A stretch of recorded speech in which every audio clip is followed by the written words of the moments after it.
all you literary legends and luminaries. I'm Julie and welcome to a spooky episode of Booksmart for Halloween week. In my nonfiction to read pile, I pulled out the scariest book I had left. I had a couple I could choose from, but the one I picked was Defending a Monster, John Wayne Gacy, the true story of the lawyer who defended one of the most evil serial killers in history by Judge Sam L. Amirante and Danny Broderick. Because what's more terrifying than a serial killer? I've read way too much about John Wayne Gacy. A couple of years ago, I read Boys Enter the House by David Nelson, which was a good book. I wouldn't have picked this one up at all had it not been written by his lawyer. I love a good lawyer book. I am particularly interested in Gacy because when I was in college, one of the detectives on the case came to my college and gave a presentation. I can't remember his name, but he kept in contact with Gacy while Gacy was on death row. I don't think he witnessed Gacy's execution because he said something creepy happened to him around the time of Gacy's death. I wish I could remember the cop's name. Anyway, I had toyed around with the idea of becoming a forensic psychologist, so I always had an interest in true crime cases. So that's how I ended up with Defending a Monster. In case you don't know who Gacy is, he's the serial killer who was a clown and buried the bodies under his house in Chicago. He killed 33 young men. He was executed in 1994. Amirante is Gacy's lawyer and was his friendly acquaintance, is maybe a good way to put it, long before he was his lawyer. Amirante had just recently left the public defender's office, so Gacy becomes his first client in his private practice.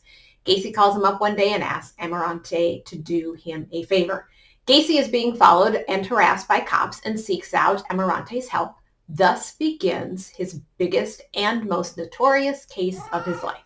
So I'm not going to belabor Gacy's gruesome killings and whatnot. That's been done time and time again. And let me say that I found it tacky that the book advertised graphic images on its cover. Really? That's what the people want? Maybe it is. I don't know. Such stories should be told, but I'm not sure we should be so tacky about it. Anyway, let me focus on what I learned from Amirante's book. Amirante is a huge proponent of our Constitution and reiterates throughout the book that, according to our laws, Gacy deserves representation no matter how evil Gacy is. This is crucial and an excellent reminder. When I read prosecutors' books, it's easy to get on your high horse about morals and how criminals deserve their punishment. I don't disagree, mind you, but Amirante reminds us that Gacy deserved to be served by competent lawyers who did all they could to defend him in a court of law. He also writes an interesting passage during jury selection. Apparently, one of the potential jurors raged about how someone like Gacy should be taken out and hanged, that he doesn't deserve a trial. Here's what Amirante wrote about that incident in the courtroom. So you've got this guy standing up and whatever, and he says, "It's always the most patriotic asshole in the room that has absolutely no concept of what patriotism really means. By the look of him, I was willing to bet green money that he had an American flag plastered somewhere on the back of his rickety old pickup." Interesting idea in our world today. The most patriotic wanting to take away our rights. Food for thought. Because Gacy starts telling everyone what he did, including all the cops he befriended, why they followed him, there is no doubt to Gacy's guilt. But due to Gacy's behavior, his blackouts, his not quite heart attacks, his sudden changes in demeanor, Amirante is convinced Gacy is crazy. Amirante does not use politically correct language either to describe Gacy's mental condition, so I'll let you crucify him for that. But he is truly convinced that Gacy is insane under the definition of the law. When Gacy was a child, he would steal his mother's panties and bury them in the yard. The parallels with his childhood behavior and his adult behavior are astounding. Let me read you a summary of this information since Amirante has put it together rather nicely. It is a little bit lengthy, so bear with me, but I couldn't really decide what to leave out. One fact unearthed during all the interviews and interrogations by the various renowned shrinks that hit home for me and which always anchored my belief that my client was insane on a level sufficient to have found him not guilty by reason of insanity was this. When John Wayne Gacy was 5 or 6 years old, he developed a fetish for his mother's silk undergarments. He said he liked the feel of them. He would fondle his mother's lacy panties and rub them on his little body. When he was done doing what he did with these items, and this made the hair on the back of my neck stand up straight when I heard it, he would bury them under the house. When John's mother began looking for several pairs of underwear that she thought she had lost, she found a small bag filled with panties partially buried under the porch of the Gacy home. John was punished by his parents, and his mother's panties stopped disappearing. However, by the time John was a teenager and reaching puberty, he had graduated to stealing these coveted items from neighborhood clotheslines. He now was old enough to use these items during masturbation, which he regularly did, and when he finished, he would revert to his original behavior and bury those items, often under the house. This simple revelation, especially when taken in conjunction with everything else I knew about this sad, sad excuse for a human being, which appeared in report after report from doctor after doctor who had interviewed him, basically cinched it for me. John Gacy, my client, was on a psychological choo-choo train that went off the tracks many years before. The destination of that train had been predetermined. The normal synapse that happens in your brain and my brain and the brains of everyone else we know just did not happen in the brain of Mr. Gacy. He had, in fact, been miswired at the factory. He had a broken brain, and that brain had been broken long ago. That was my opinion then, and it still is, and I sleep very well at night while holding it. The theory that allows me to comfortably hold this opinion is surprisingly simple and has been stated in many ways throughout time. Here is one. If a person who has reached the age of majority becomes angry with another person and says, "I'm going to kill you," then that person methodically walks into another room with plenty of time to think about his actions, grabs a loaded shotgun from the closet, walks back into the first room where the other person is standing, and proceeds to blow this person's brains all over the wall behind him. We call that murder. However, if the same set of circumstances occurs and the perpetrator is a minor, let's say he or she is 7 years old, it becomes a terrible tragic accident like lightning striking or collision in traffic. Why? Because we don't blame small children for their actions, no matter how sad and terrible, no matter how horrific the results may be. We know that 7-year-old children are not responsible for their actions. This is not a hard concept to grasp. Their little brains have not matured enough. They cannot understand the consequences of their actions. Hell, the Catholic Church takes this position that they cannot even commit a sin. Everybody understands that. Where the waters become muddy, where understanding becomes fleeting, is when the child is 6 feet tall, weighs 200 pounds, and has a 5 o'clock shadow, or has long blonde hair and big perky breasts and chain smokes. That is when the problems rise. However, the brain of an adult can be so broken, so dysfunctional, that it is of no more use to that adult than the brain of a 7-year-old child. It just does not work properly. It's broken, and it causes the adult to act in ways that are unacceptable without the willing consent of its owner. Amirante refers to Gacy's broken brain throughout the book. He describes all the psychological tests and experts that interviewed Gacy, yet none came up with the same conclusion or diagnosis.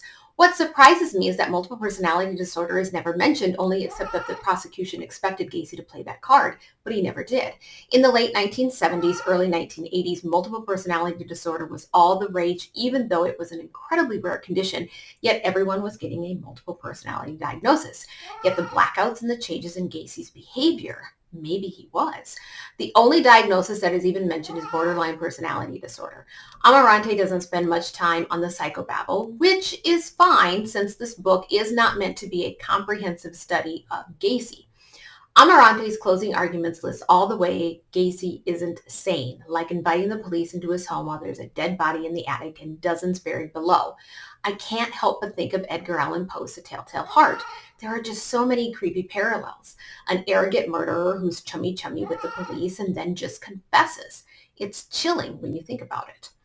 Amirante focuses much of his defense on society's need to study someone like Gacy. If we execute him, we can no longer study him. Gacy may hold some significant key to understanding serial killers. Let me read you a part about this as he is describing the shame in just destroying someone like Gacy without studying him. Historians chronicle the lives of our greatest leaders. Biographies abound about people like Washington, Lincoln, Roosevelt, Kennedy. We even write books about our movie stars, rock stars, and sports stars. Every aspect of the lives of those that excel in life are studied and set to print or cellulose so that we might know how they did it, what made them tick, all in an effort to produce more like them, all in an effort to allow some child to learn, to be inspired, to join the ranks of those we honor and call great. Shouldn't we do the same thing when it comes to those persons that repel, disgust, and scare us? All in an effort to avoid having more like them. Every generation has its famous greats and its infamous worst. Shouldn't we study them both? While we are all learning about what to do, shouldn't we spend a little time learning about what not to do?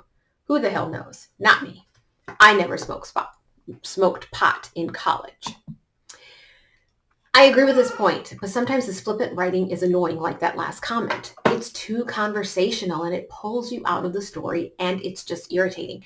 So here's a good example of kind of his voice throughout, and it's a little bit annoying. So he said, there are a lot of things that make being a police officer or a prosecutor a tough job. Occasionally you get shot at. Occasionally you might have to shoot someone else. Tough times.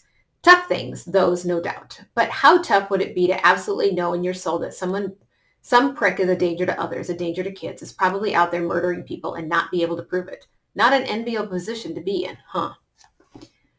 It's just irritating.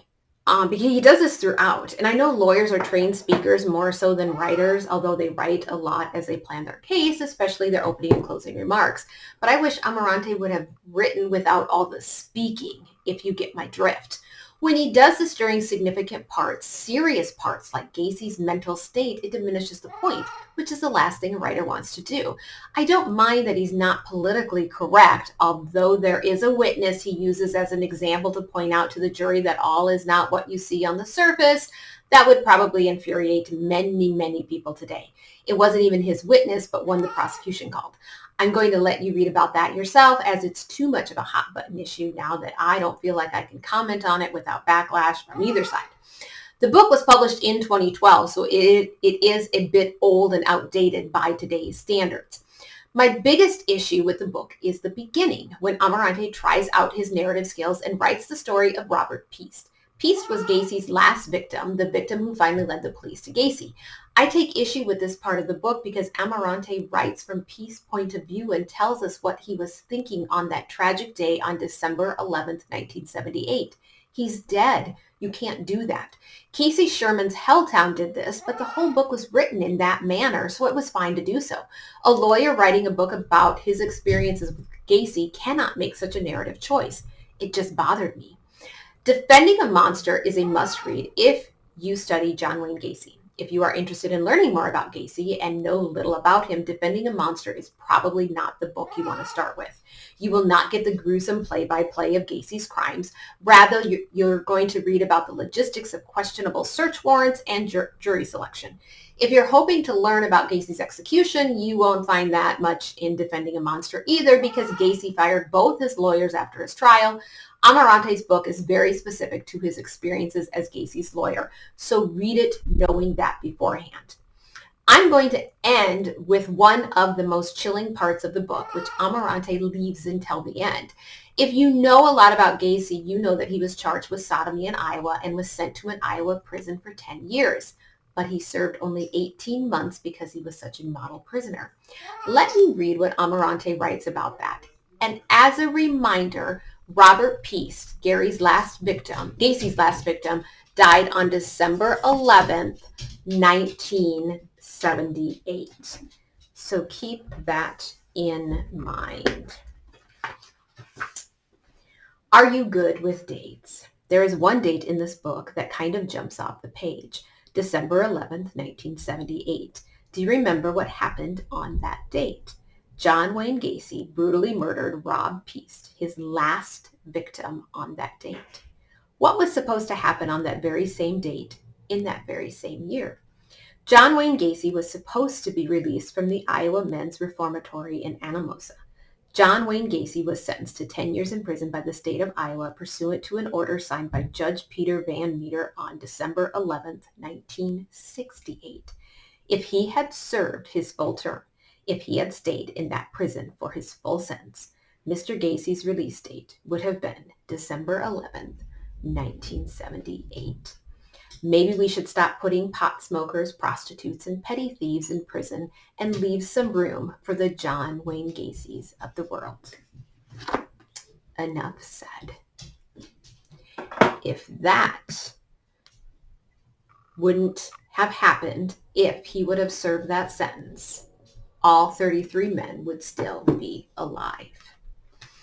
As always, my goal at Booksmart is to get a little bit smarter, one book at a time.